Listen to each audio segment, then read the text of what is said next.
Hi there, welcome back to my channel. This is Carolyn and you've reached our Simple Abundance year with Sarah Von Braunick's book Simple Abundance. I hope that you are doing okay in this chaotic, crazy world. I think that you will get a lot out of the entries today, which are again perfectly timed with my own life, because the entry for yesterday was called Rising to the Occasion. And it's about how we, especially as women, we just keep it together, like even under pressure. And today, I almost lost it. Today's been the kind of day where, like, here's an example. I had paper bags from going shopping, and I'm getting them out of the car, and I gave myself a paper clip on my eye. And then I also realized I put something on a chair that's a fabric chair and there was stuff leaking. And so, I mean, it's just, So how am I coping? I don't know. I haven't totally lost it, but I yelled when I got the paper cut though, because it really hurt. But rising to the occasion. That's what we have to do when we come upon challenges and hard times, right? Let's see what Sarah says. In real life, serenity depends on coping and coping well. We did talk about serenity a few months ago. Rising to the occasion, she calls it.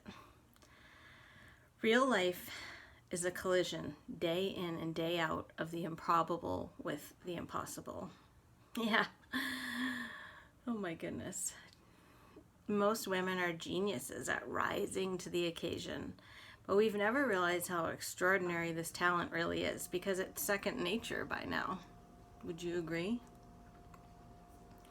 We've never given credit where credit is due, because we've never given coping much thought. I can see that, where you're just plodding through, you're just trying to get through it, right? But if women who cope well ran everything, Nirvana wouldn't only be the name of a Seattle band. We become more adept at rising to the occasion each time we see ourselves doing it. Every time we cope well with whatever real life throws our way, it's another deposit of confidence, creativity, and courage in our self-esteem account. So congratulate yourself each night for handling the unexpected with finesse. Well done. So we talked recently about saying to yourself at the end of the night that you admire something, or complimenting yourself.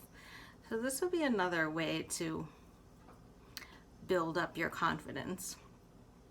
Recently, in a therapy exercise that I was given, it was to come up with all the ways that I have shown resilience and had courage and persevered.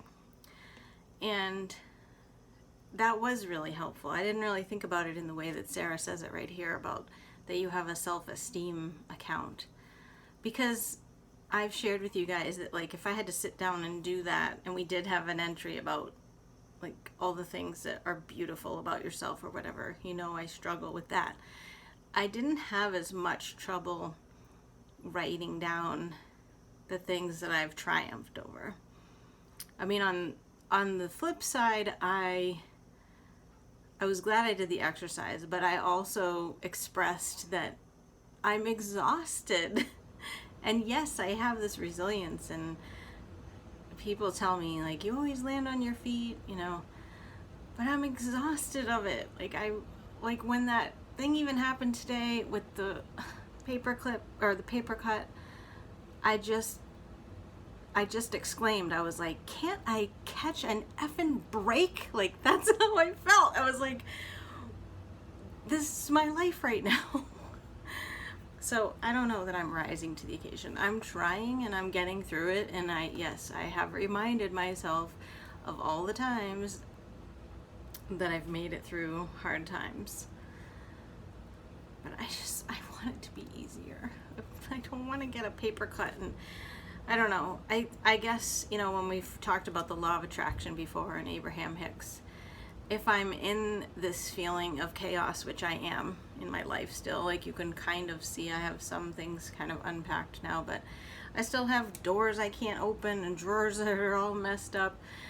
Like, I guess, you know, the things that are happening to me are just sort of like mirroring my frustration, and I don't have the serenity, like Sarah says. This is a perfect segue to today's entry, which is called, actually it's tomorrow, I guess I have the dates wrong. Today's entry was the one rising to the occasion. November 7th is tomorrow. And that is called How to Start Over. And I just paused because I was just remembering that my mom's birthday would have been this week. I've just not been paying attention to the dates, but yeah, her birthday would have been this week. So, how to start over. This is what I'm doing right now in my life, right? That's what I've been sharing with you guys. I bet there's a lot of people out there that are trying to start over, or are just trying to kind of like see this whole situation through. If your life has changed anywhere near as much as mine, my heart goes out to you. Although that reminded me too, I was in line today picking up something I had to pick up this trivial thing at a craft shop, and I'm behind somebody that was just, I don't know, I shouldn't be judgmental about this, but it just, obviously it was like money was no object, and there were all these Christmas decorations and stuff like that. And I did find myself being envious in that moment.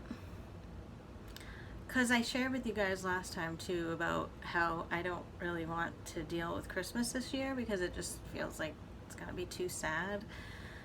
But I love Christmas. Like, I've always reveled in my ornaments. I have ornaments that go back 25 plus years, and I like getting my tree, and I always have to play a certain CD when I wrap presents and stuff.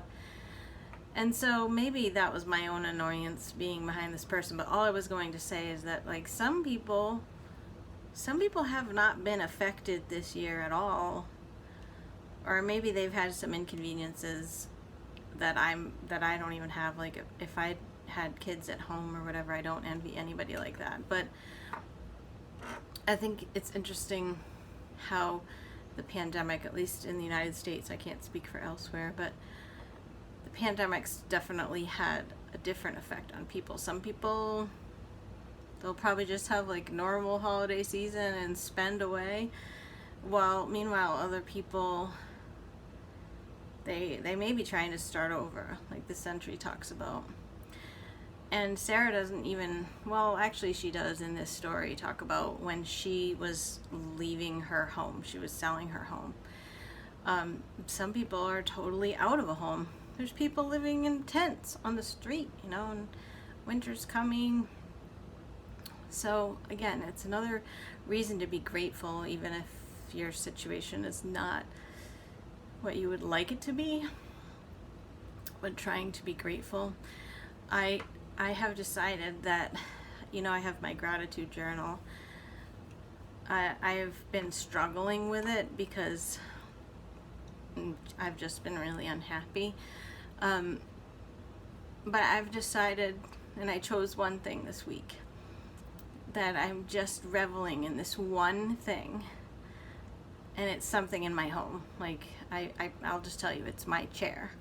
I'm just reveling in my enjoyment of my chair. My cat comes up and sits with me. I can see my television well from it. It's comfortable.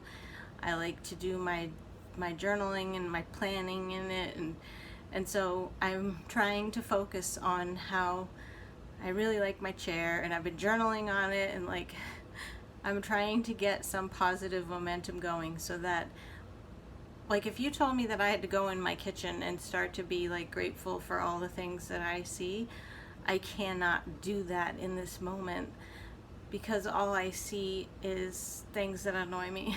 Like the fact that when they painted in here, they did a crappy job, and And the thing that spilled on the chair tonight, and hopefully it will come out, is I bought this cleaning stuff for the floor because they just put in these nice wooden floors and then proceeded to push all of the appliances over and scratch the whole thing up.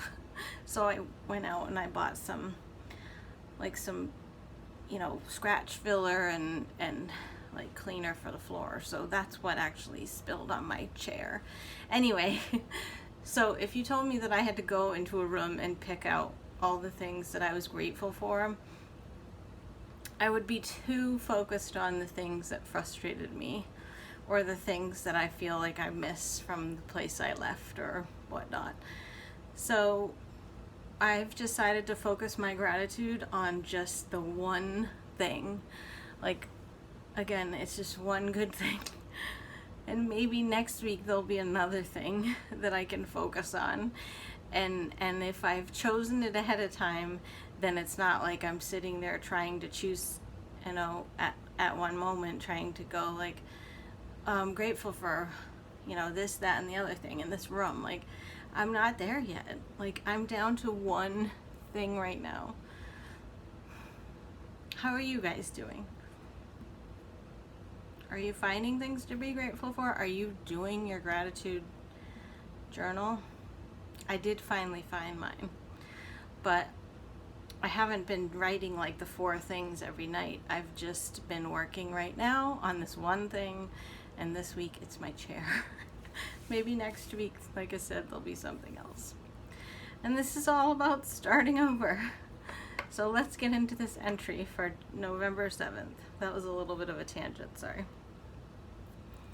So Sarah tells us about how she was getting ready to move and everything,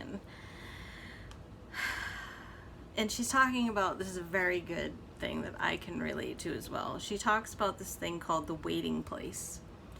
And I felt like I was in the waiting place for about the last 6 months because I knew that my move was coming. I didn't know how everything was going to happen. I didn't know how I was going to be making money. So I was definitely in this waiting place of like knowing something was happening, not being settled. I still don't feel settled, but I do have a few more things figured out than I did when I was in the waiting place. But so she talks about how she was in this waiting place of like waiting for her house to sell. She needed a new job. She was deciding where she wanted to live. And she's putting it out to us as like, you might be in this situation where you're trying to decide all these things. And so, sorry, it's just like, it's just like really hitting home with me. So you find yourself somewhere in your past, wandering through the mudroom to a walled kitchen garden, out to the stables, and there you are in your riding habit again, meandering through the green meadows where the baby lambs are gamboling. Elizabeth, I bet you know what baby lambs do. I don't know that word, gambling. Or maybe you're at the wheel of a shiny red vintage convertible top-down vintage flea market finds tied to the back seat. Or you're in a pretty cardigan twin set and pearls gazing out the library windows down to the sea when a lavish tray is brought in and set before your fire. Where is she going with all this?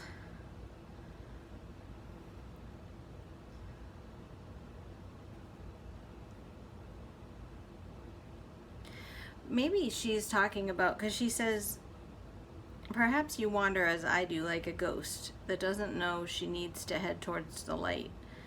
So she just gave us like a whole listing of maybe like that's how her mind wandered, or she's talking about things that have happened to her in the past. I'm not sure. Okay. Yeah, I guess it was more of like a fantasy, because then she says, then all of a sudden you're like brought back and you're doing the dishes or whatever in real life. Your imaginary travelogue is done for the night. However, you do realize that if you continue to use your time, creative energy, and emotion to revisit faded, tea-stained floral dreams, fanning the embers of what was and can't be again, you just might not be sparked to envision your own red carpet of possibilities. Okay. Thank you, Sarah. And tying that into my own situation, yeah, if I keep like looking around my kitchen and just being like, this is not my old kitchen that I wanted to have, then how am I going to have a new red carpet towards the next thing? I don't know. Why don't we limber up a little creative brainstorming about the things that you dream about doing? You now know, well, so she says, you now know that my private dream is screenwriting, and what's yours, she asks us. And she goes over a bunch of things that you might want to read those. She's got some suggestions, or she's saying like, maybe you always wanted to do this, and she has a few paragraphs on that.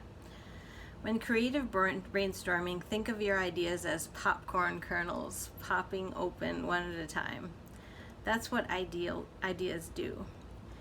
We're getting deeply up close and personal in pursuing our riveting story of self-discovery. And we've been doing this all year. I mean, she's told us in other entries to really try to figure out what our dreams are.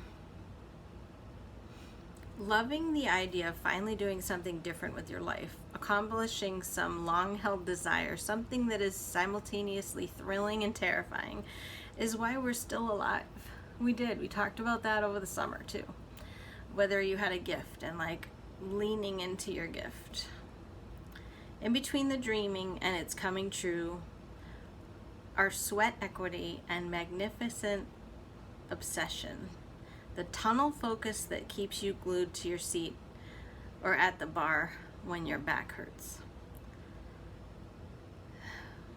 But what do you do? What do you do when you're out of dreams? I guess I have to reference back to that one from the summer where she talked to us about, I think she said, you're supposed to do nothing. You're supposed to pause and you're supposed to go within. Yeah. And maybe just like we talked about recently, just asking yourself what you need and honoring that. I have so many things that I need to do, and I have been really good about asking myself, what do you need right now? And in most cases, it's like, I need to just sit in my chair. Like, I can't.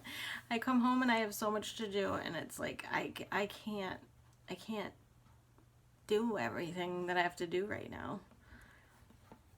I'm literally working 7 days a week right now. I'm hoping that's going to change soon, but I don't know how I'm doing it. But so trying to muster up like organizing drawers right now and unpacking more boxes and stuff is like, maybe I need to do that in some respects, but I just need rest more than anything else. And I need to cry. I've been crying a lot. But I'm honoring my feelings. So there are spiritual laws at work in the universe, Sarah tells us. And once you know how the cosmos operate, you can play dumb. I know that the great creator does not play favorites, that each of us come into being to carry out a recreation of the world through our gifts. And what matters is the work. We talked about the work. When you feel a dream hovering over your head, just waiting to be pulled down onto the paper, canvas, or new web page, or the stage, keep calm and type on. It doesn't matter how slight your motion is.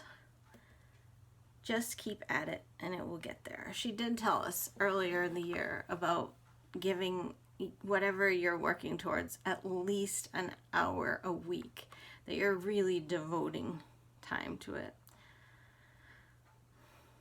Whatever it is, starting your life over after it's stalled requires grace, grit, and guts. So what do you say to meeting back here tomorrow and making another move, taking another step towards the future? Passion becomes you. We talked about passion in another entry too. Yeah, I think that's a good suggestion too. Maybe it's just one thing a day that you're trying to accomplish. I shared with you guys my journal, or my planner, I should say, a few months ago, and how goal-oriented I am and how I like to break long-term goals into manageable task items to get there. And I think, and I mentioned one of the Franklin Covey, that's the planner system I use, one of the Franklin Covey 7 habits of highly effective people is start with the end in mind. So just like the true north discussion that we had, where it's like you know where you're going and kind of like why you're going. I think in this respect too, if you're starting over and it's going to take the guts and the grit and what was the other one? Grace. Yeah.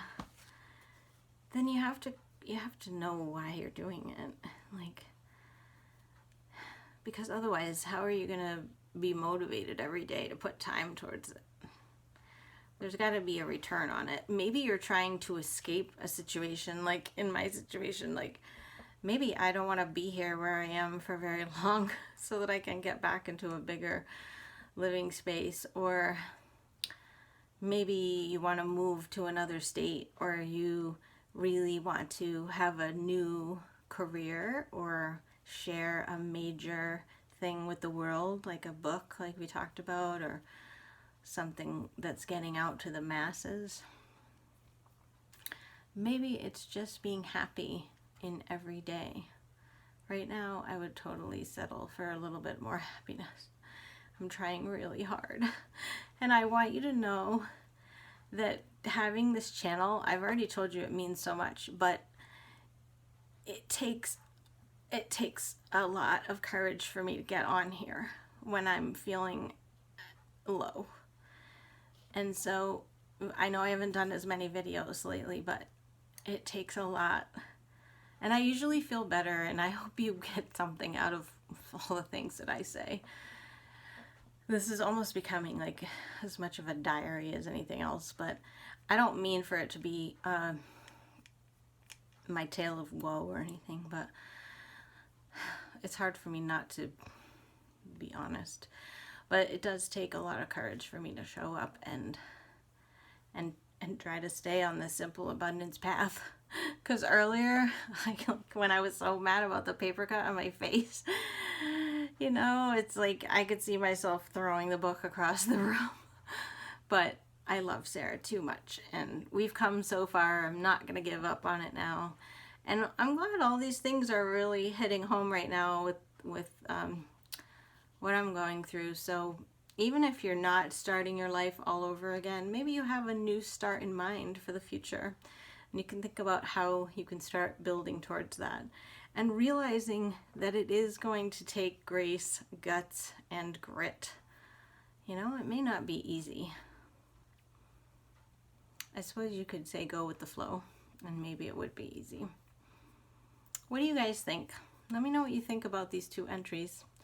I hope you're doing well. I love to hear from you, and I hope you leave me a comment. Thanks for following, and I will see you on the next video for more of Sarah's book and her principles. Bye-bye.